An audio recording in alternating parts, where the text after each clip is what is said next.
Hello everybody, I'm Jonathan Wolf and welcome to the final video of 2025. 2025 was a very interesting year to say the least, since I made a drastic change to my channel and started doing something more unique, for lack of a better word. So for those who weren't here last year, 2024 was my first year here on YouTube, where I decided to change the biggest trend back then: Let's Plays. It turns out I was around 12 years late to the trend, but you know what they say, better late than never. And for a whole year, I decided to stick with Let's Plays so that I can have an idea of what I want this channel to be about, even though the Let's Play formula has been practically dead because the YouTube algorithm doesn't boost it as much as it did back in the 2010s. So in June of this year, after finishing my biggest project yet, that being the classic Tomb Raider marathon, I decided to shift into something that is not as present that much here on YouTube to some extent. And it all centers around a small website that I came across in 2022 that would forever change my gaming life for the better and for the worse, because it basically showed me that my anger management is not on point. And that website is RetroAchievers. Now, since I've mentioned this website in all of my RetroAchiever videos, long story short, RetroAchiever is a website where you can create an account and link it with specific emulators in order to get achievements for your favorite retro games, from the NES to the PlayStation 2, with every console in between, with Wii games coming up next year. And ever since I discovered this website back in April of 2022, 85 to 90% of my gaming time has been spent on retro achievements. And because of that, after finishing the Tomb Raider marathon, I decided to create a new show, I really hate that word, for this channel called Retro Achievements Masteries, where I would master some of my favorite retro games with this website. And after the first Retro Achievements video, I knew then and there that this is what I wanted to do with my channel, to transform it into a Retro Achievements channel where I can document all of my masteries in detailed videos. Now, before we talk all the games we mastered this year, I need to address and answer the question on why I dropped the Let's Play format. And to be completely honest, the sole reason is because I just lost motivation. When I was making the Cyber Chase video, I recorded and edited parts of my 24th Let's Play, which would have been Super Mario 64 DS, and had plans to do a 25 Let's Play on Super Mario 64 Last Impact as a sort of finale to the Let's Play era of this channel. However, when I was recording 64 DS, I just wasn't feeling it, and I was just playing for the sake of finishing a Let's Play, which is the last thing I want to do for this channel.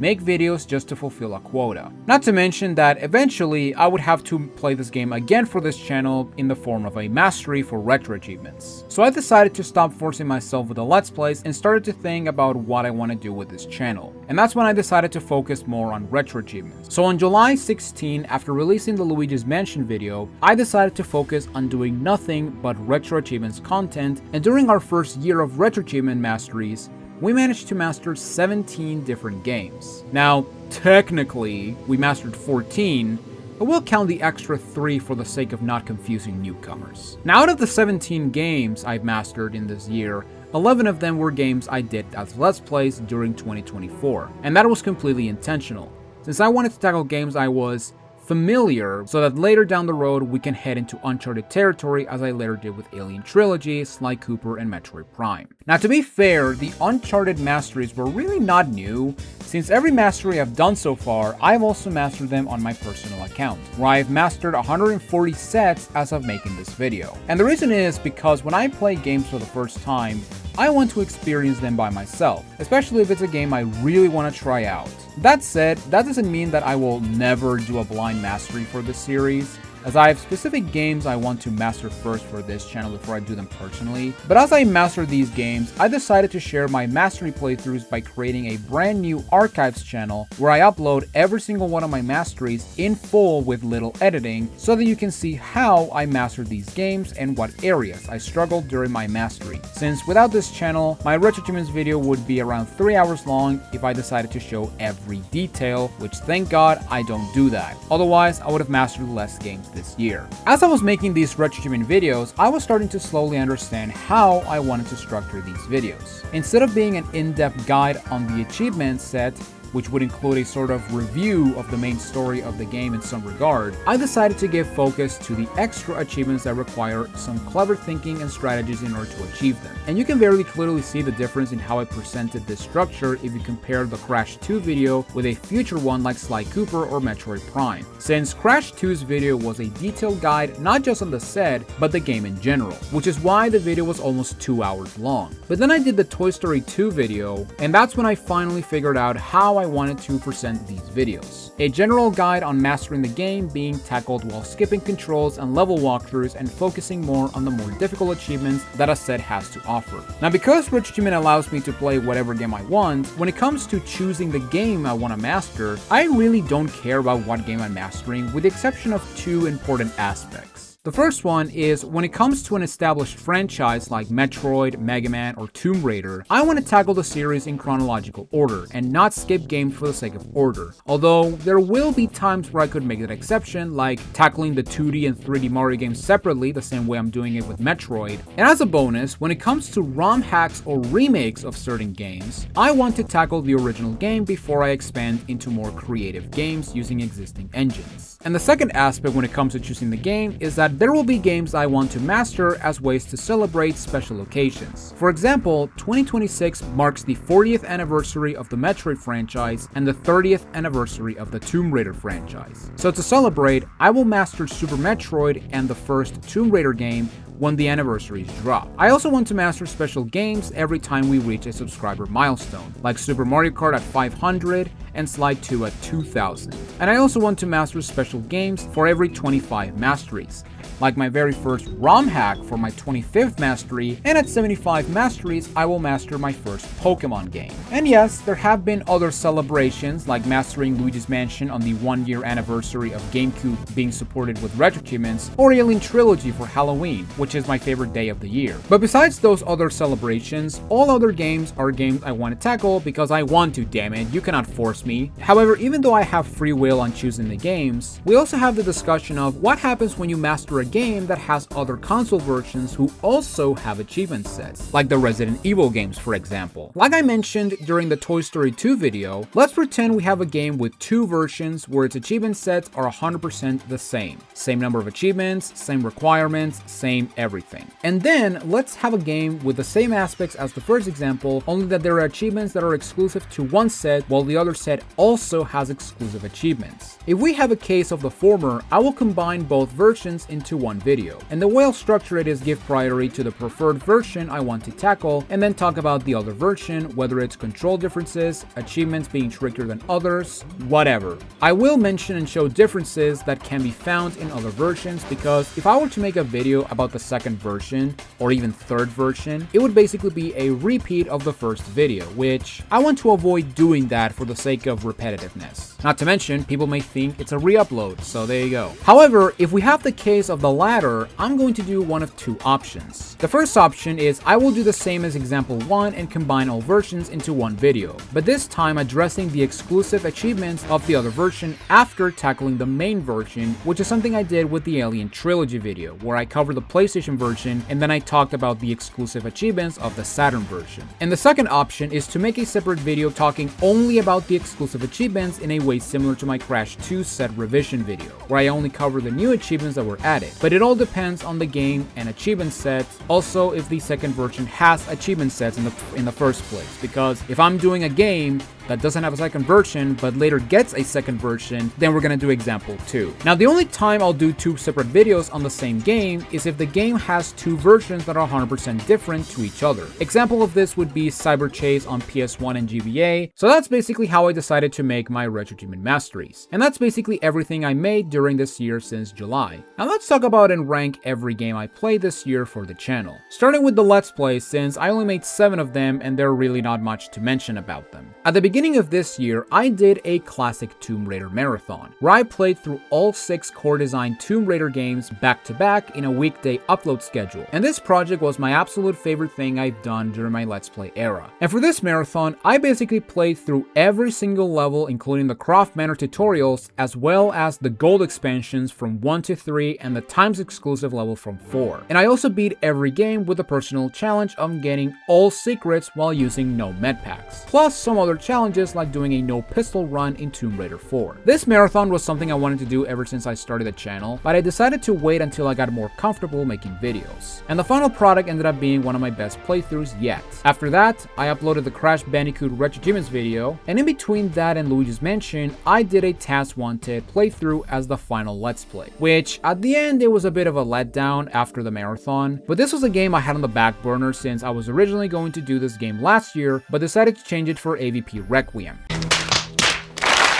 And I will admit that after the marathon, going back to a traditional Let's Play just felt off to me, which is the big reason as to why I started to lose motivation while doing 64DS. I will admit, a part of me wants to finish the Mario 64 DS playthrough and maybe upload it probably to the archives channel so I can have it saved as part of a legacy. But in the end, it really doesn't matter since I will eventually return to this game when I master it for RetroAchiever. So that was basically every Let's Play I did this year. And if I were to rank them from worst to best, it would look something like this. I will admit that ranking the Tomb Raider games was much harder than anticipated, but in the end, I went with these rankings for the Tomb Raider games. Tomb Raider 4 is in last mainly because I made the very bad decision of combining a ton of levels into single videos, resulting in almost 1 hour long videos for Tomb Raider 4. And the reason I regret doing this is because when I got to the second half of the game, I was getting a bit fed up with this game, especially when I did the second video on Cairo. But in the end, I enjoyed making the Tomb Raider videos and I would do it again. Now granted, not on this channel, but maybe in the future on a Tomb Raider centric channel. And as for the other games, Tomb Raider 1 gave me a lot of crap during recording since Audition started to glitch up some audio files, forcing me to switch to OBS where I record everything nowadays. Tomb Raider 6 had the same problems as Tomb Raider 4 in terms of combining levels into a single long videos, but with the difference that I actually like Tomb Raider 6, so there you go. Tomb Raider 5 was the most neutral until the VCI levels, where I think I did my best performance in the whole marathon. And then just do a backflip.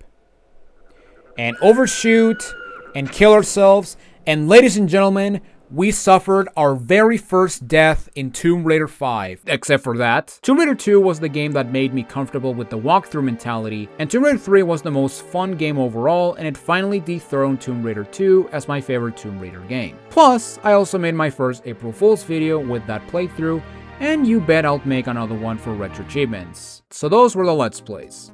But what about the RetroAchiever masteries? Like I mentioned at the beginning, I mastered 17 games this year. Technically 14 since I mastered 2 more versions of Toy Story 2 and an extra version of Alien Trilogy. But in the end, I did 14.5 RetroAchiever mastery videos. Now, unlike the Let's Play section, ranking the RetroAchiever videos was almost impossible to me, since there's no video that I actually dislike or hate in terms of editing. I was originally going to rank the RetroAchiever masteries when it came to the fun aspect, but then I remembered that I already did that when it came to reviewing the sets for the videos. But that said, I can tell you what my least favorite and favorite videos are. For my least favorite, I'm going with Crash 2. During the first 4 RetroAchiever videos, I was figuring out how I wanted to structure these videos. And while I was making those videos, I tried to brainstorm by doing the classic YouTube move of borrowing ideas from other RetroAchiever YouTubers and how they structure them. However, when it came time to do the Crash 2 video, after posting it, I realized that this is what I didn't want to do. So after that, I decided to lock myself and think on how I want to present the RetroAchiever videos without making a 2-hour long walkthrough and by also having my own identity. And that's when I looked back at my previous RetroAchiever videos, including my Nintendo Switch remasters, remakes, and ports video I did last year, and that's when I found out how I wanted to structure my videos. We begin the video with a 1 to 2 minute opening where we introduce the game we're going to master by getting right to the point or giving some backstory about the game, followed by the achievement list taken straight out of the RetroAchiever's website.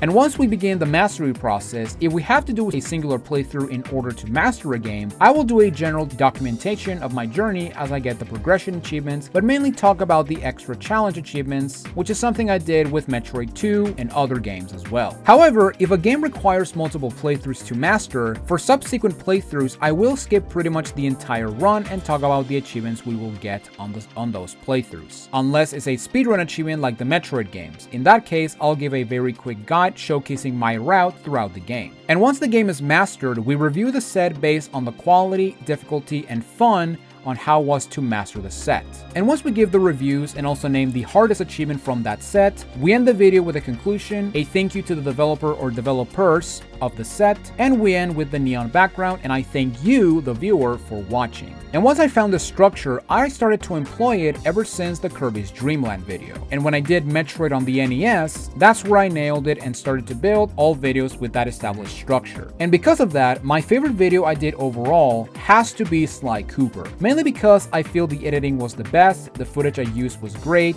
and the pacing of the video was my favorite. Not to mention that as a bonus, I got to show my ugly mug for the world to see and make fun of, which hasn't happened yet, which I'm very disappointing in you people. But that does it for the masteries. However, we have one more thing to talk about, and that is the artwork. And for the art, I'm only going to rank the artwork I featured this year. And this year we have 13 different pieces of art to rank. And to save some time, I'll just rapid fire through them because compared to last year's art, I got more creative in the long run when I started to do more RetroAchiever mastery videos. In number 13, we have Taz Wanted. I did this one in 2024, and just like some of the arts from last year, this is just the character with my hairstyle. But to this one's credit, I do like the claws and the death eyes, very wolf-like and my favorite of the bunch. And if I actually used this art last year, it would have been on the top when it came to characters with my hair. Number 12, Tomb Raider 2. By far my least favorite Tomb Raider art, mainly because of the face. Number 11, Omega Boost. This was honestly the hardest art to make because I could have drawn myself as the pilot of the Omega Boost, but in the end I decided to take inspiration from the box art and also give hair to a goddamn robot because I'm creatively bankrupt. So hey Disney, you should hire me. Number 10, Tomb Raider 4. Just like Tomb Raider 2, I just didn't like the face, but compared to 2, this one is much better and the best thing about the Tomb Raider 4 project, as sad as it sounds. Number 9, Tomb Raider 1. I don't hate it, but the other arts are much better compared to this one. Number 8, Alien Trilogy. See? I told you I was going to use this bad boy again. And for being a recreation of the Alien Trilogy box art, I think it looks awesome. And like I said last year, I'm very excited to use my OC in future arts. However, that being said, for this particular art, it is very simplistic. I mean, it's just a profile of my OC, which explains why it's a bit low. Number 7, Tomb Raider 6, Lara Croft. If I did the black top and shorts instead of the Paris intro section attire, this would have been a bit higher. But overall, I do like this art, but just like Tomb Raider 1, there are other arts that I like more than this one. Number 6, Metroid 2. The baby Metroid gives it more charm, but I have one big complaint, and that is the neck. It just looks weird and almost out of place. Like, it looks like I placed my head into Samus's body and it just looks completely off. Number 5, Sly Cooper. My only critique is the feet, but overall, I get to fulfill my fantasy on becoming a furry. Also, the dark blue pants were supposed to be skin color, which meant you would have seen me naked in some regard. Number 4, Tomb Raider 6, Curtis Trent. I wish we had a Curtis scenario similar to Resident Evil 2 because not having to use his R was very demoralizing, to the point that I just decided to use it during the previously segments as well as the thumbnails, which come to show that I didn't want to have the great art go to waste. Number 3, Tomb Raider 5. The gun and the glasses just make this art perfect. This would have been number 2, but there's another Tomb Raider art that I prefer. Number 2, Tomb Raider 3. Based on one of my favorite renders of Lara Croft, this instantly became one of my favorite arts overall, to the point that I'll find excuses to use it in every opportunity, like the Tomb Raider analysis video I did after the Game Awards. And finally, number 1, Metroid Prime.